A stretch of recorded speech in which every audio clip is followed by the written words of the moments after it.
Assalamualaikum warahmatullahi wabarakatuh. Selamat siang pemirsa Sultan TV. Senang sekali saya Bian Oktario bisa hadir kembali menemani Anda pada siang hari ini di Berita Sultan.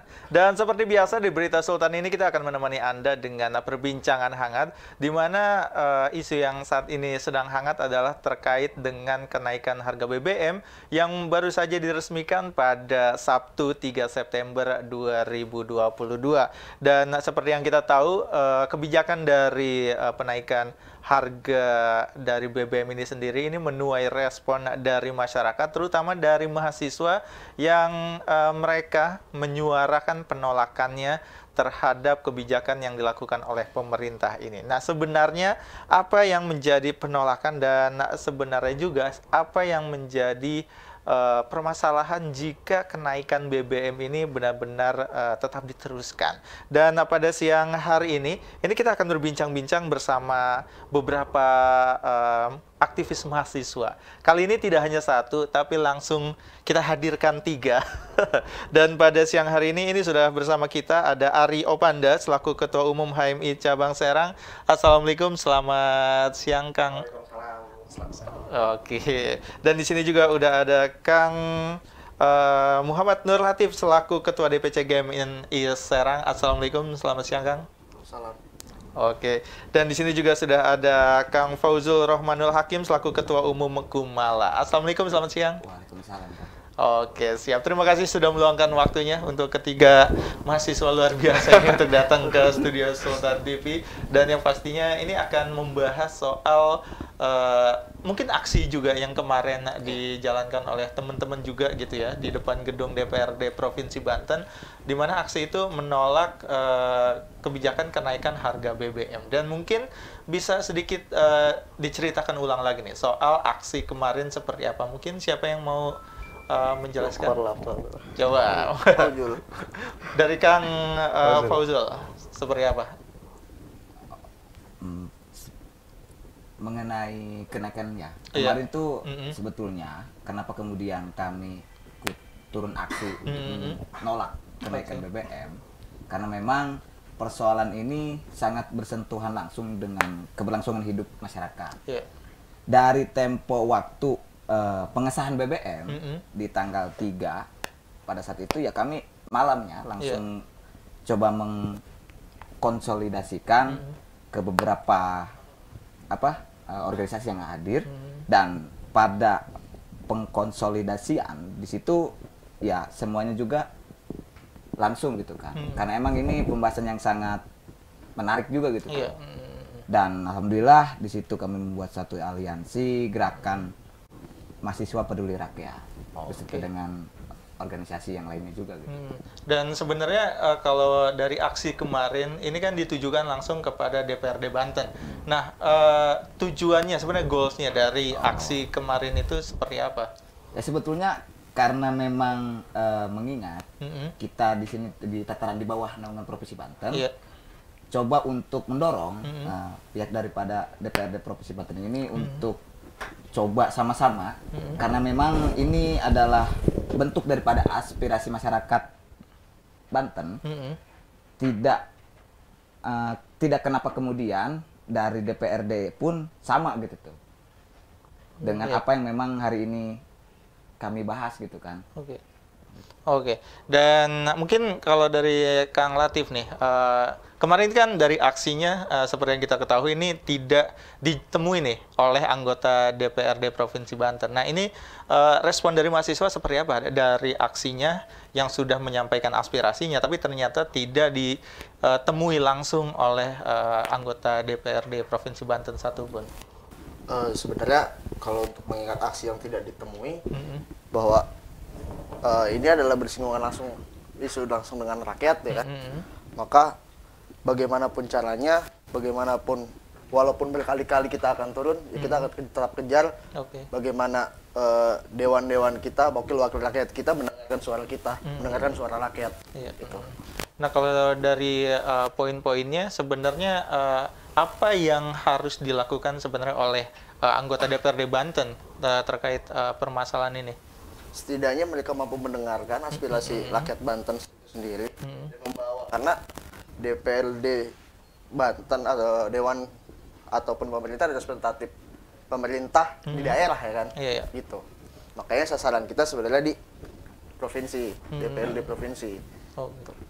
Oke, nah kalau dari Kang Ari nih mungkin langsung ke gambaran besarnya gitu. Kalau ngomongin soal kebijakan kenaikan harga BBM gitu, kalau dari teman-teman mahasiswa melihatnya, ini dampak langsungnya yang sangat terasa apa sih?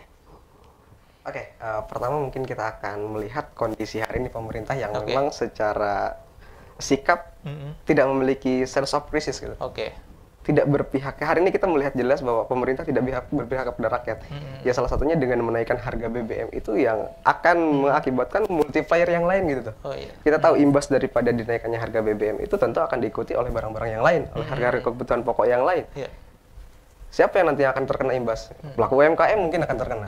Kemudian para pelaku ojek online, ya ini kan kontradiktif dengan cita-cita, bukan cita-cita, apa namanya, yang hari ini digaungkan oleh pemerintah tentang 77 tahun Republik Indonesia, pulih lebih cepat, tangguh lebih kuat. Nah ini di mana posisinya hari ini? Kalau kita melihat itu, justru jungkir balik ini posisinya, Bang. Makanya dengan kemarin aksi itu merupakan reaksi organik dari teman-teman mahasiswa, karena memang ini jalan terakhir yang harus diinformasikan kepada pemerintah bahwa masyarakat hari ini tercekik dan kita harus memberikan sesuatu tekanan terhadap pemerintah agar bisa kembali berpihak kepada rakyat. Gitu. Nah kalau dari kebijakan yang sudah berjalan ini sebenarnya dari teman-teman mahasiswa sendiri, ini sudah melakukan kajian-kajian kah terhadap kebijakan dari kenaikan harga BBM ini sejauh ini, walaupun memang baru berjalan beberapa hari ya, ini seperti apa? Nah, jadi begini Bang, kita sangat menolak karena memang banyak hal ya. Kondisi hari ini kan kita sedang menghadapi kondisi pemulihan pasca pandemi gitu. Pasca pandemi. Terus kemudian dikagetkan dengan naiknya harga BBM itu, ya seakan-akan masyarakat dikuliti terus gitu tuh. Dengan dalih BLT 24,17 triliun, saya kira itu tidak ada jaminan bahwa kita ketahui ya, di beberapa daerah justru pembagian BLT pun itu tidak merata. Itu yang saya khawatirkan. Jadi tidak bisa didinabobokan dengan dalih BLT itu diberikan kepada rakyat. Jadi sebenarnya BLT itu bukan solusi. Bukan solusi. Dan sebenarnya kita ketahui juga kan ini sebenarnya banyak yang menilai gitu kebijakan dari menaikkan harga BBM ini terkesan terburu-buru dan juga sembunyi-sembunyi. Nah kalau masing-masing ini menilainya seperti apa? Kalau dari Kang Fauzal seperti apa? Terkait kenaikan BBM ini dirasa emang terlalu terburu-buru karena kenapa? Pemerintah pun barangkali tidak melihat daripada situasi dan kondisi pada saat itu. Dimana karena memang tahapan untuk menaikkan suatu harga itu harus berbanding searah dengan kondisi objek hari ini. Kan kita sudah melewati 2 tahun fase di mana ya perekonomian kita ini sedang menurun gitu. Ditambah dengan adanya kebijakan yang terbaru ini di mana gitu prospek proses kajiannya gitu kan. Barangkali seperti itu. Kalau dari Kang Latif menilainya seperti apa? Sebenarnya bukan terburu-buru atau tidak, justru malah cenderung aneh. Kenapa? Karena di bahan bakar BLEDS yang menjadi acuan internasional itu justru sedang turun. Yang semula memang fluktuatif sih, naik turun, tapi hari ini mencapai 90 ribu US dollar per barel. Padahal 2 bulan lalu ketika pemerintah menaikkan BBM yang lalu, alasannya kan sama. Harga minyak internasional sedang naik. Dan sekarang sedang turun, kenapa tetap dinaikkan? Justru malah sampai 24% kurang lebih. Itu sungguh mencederai rakyat sekali sebenarnya. Kalau dari Kang Ari seperti apa? Melihat kebijakan yang dilakukan oleh pemerintah. Ya mungkin tadi sudah diwakilkan oleh teman-teman, aneh dan kemudian terburu-buru dan tidak masuk akal saya kira. Kita tahu 2019 itu pemilihan presiden. Kemudian kita dihadapkan dengan situasi pandemi 2019-2020 dan 2001 kita baru saja memasuki pemulihan dan 2002 kita dikagetkan hari ini.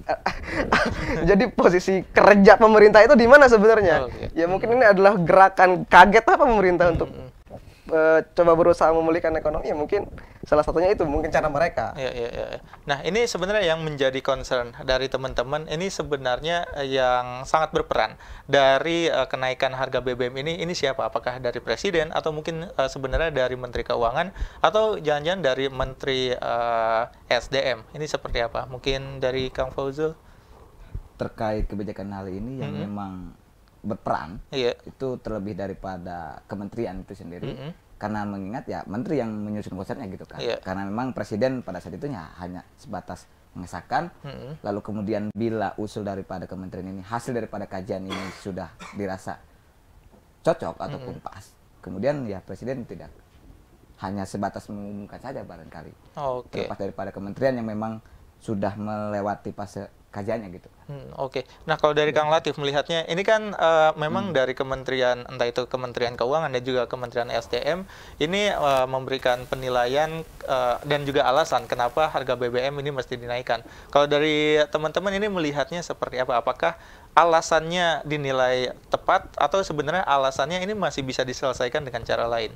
Sebenarnya ini kan kalau alasan dari Ibu Sri Mulyani kan sudah tentang terpengaruhan APBN. Tapi yang disesali bahwa kenapa lagi-lagi rakyat yang dikorbankan. 2 bulan lalu APBN mulai cukup, PPN dinaikkan. Hari ini sama, ya kan BBM dinaikkan, gitu. Why? Kenapa harus rakyat terus jadi tumpuannya? Apa memang tidak ada cara lain? Gitu. Apalagi mengingat BBM sebenarnya alasannya kan yang menikmati hanya orang-orang kaya. Sebenarnya kan bisa diklasifikasi, ada cara lain. Kita punya My Pertamina loh. Ya kan? My Pertamina udah launching. Kenapa tidak dicantumkan CC di situ? Menjadi filter awal saat pengisian bahan bakar gitu tuh. Nah, kalau dari Kang Ari, ini sebenarnya yang saat ini sudah mulai terdampak, mungkin harga-harga apa saja yang mungkin sudah mulai terlihat sebenarnya dari kebijakan menaikkan harga BBM ini? Ya, untuk sementara ini kita belum lihat ke arah konsentrasi itu.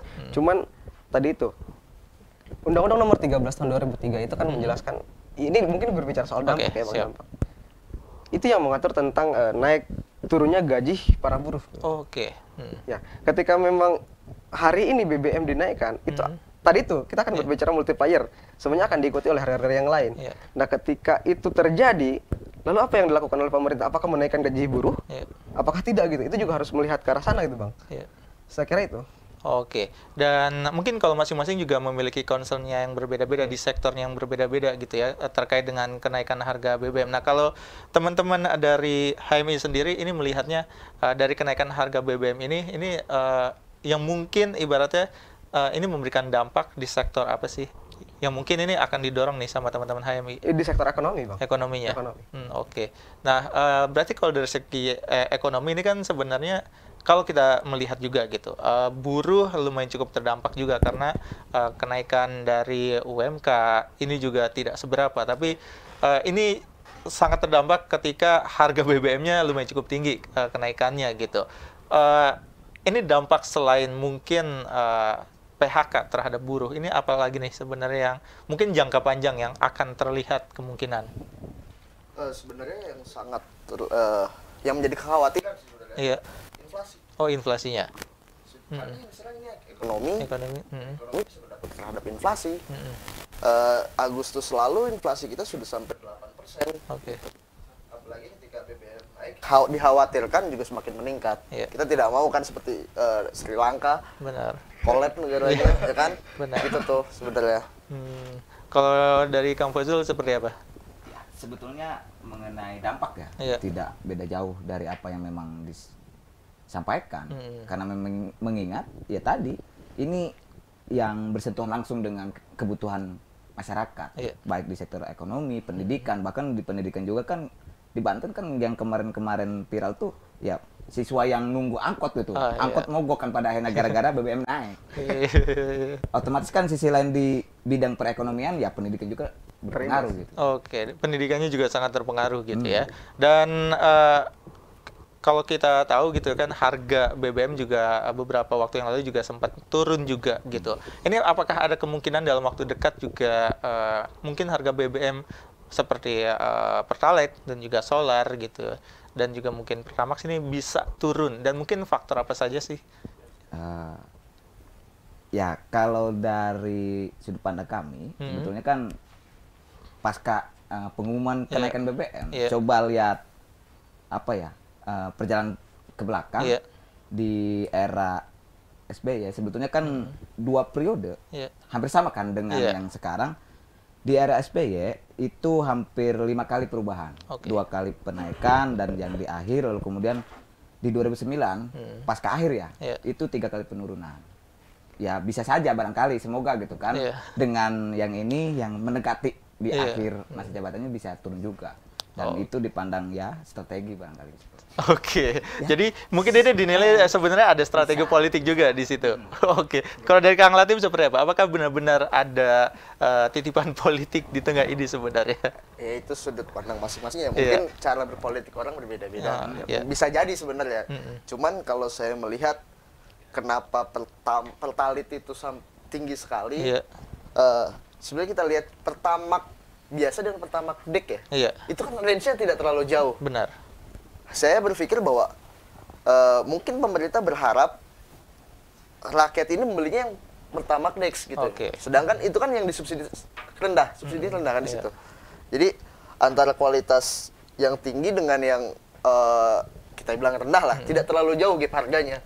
Mungkin ingin diarahkan ke sana sebenarnya gitu tuh. Jadi ibaratnya pemerintah berusaha coba mengalihkan masyarakat dari BBM yang subsidinya lumayan cukup tinggi gitu ya, ke BBM yang subsidinya cukup rendah gitu. Nah kalau dari Kang Ari seperti apa? Apakah ada agenda politik juga di tengahnya gitu? Saya kira ini kan semuanya desain, Bang. Desain. Enggak sesuatu yang terjadi sekarang ini kan bukan tidak mungkin karena desain. Dan itu bukan tidak mungkin juga ada arah opini politik ke arah sana. Cuman kalau untuk berbicara kemungkinan besar apakah itu bisa diturunkan, saya kira dengan jumlah kilang minyak yang ada di Indonesia, dengan pendapatan per barel per hari itu kan sekitar 7.000 ya kan. Tapi kebutuhan negara kita 1.500-an. Saya kira ketika itu bisa dimanfaatkan dengan baik, dikelola dengan baik, kalau memang pemerintah berniat untuk berada pada pihak rakyat, saya kira bisa. Seharusnya bisa ya? Seharusnya bisa. Ini pembahasannya masih lumayan cukup menarik dan akan kita lanjutkan lagi nih ya. Dan yang pasti juga sebenarnya ini kita masih mengundang juga salah satu rekan kita juga gitu ya. Ada Kang Hairul Umam, Ketua Umum dari PPH Mas. Mungkin bisa segera bergabung juga nanti dengan kita tunggu saja. Tapi memang pembahasan soal kenaikan harga BBM ini masih cukup menarik untuk kita bahas. Tapi akan kita lanjutkan lagi usai jeda. Jadi pastikan Anda pemirsa Sultan TV tetap bersama kami di Bincang di Berita Sultan.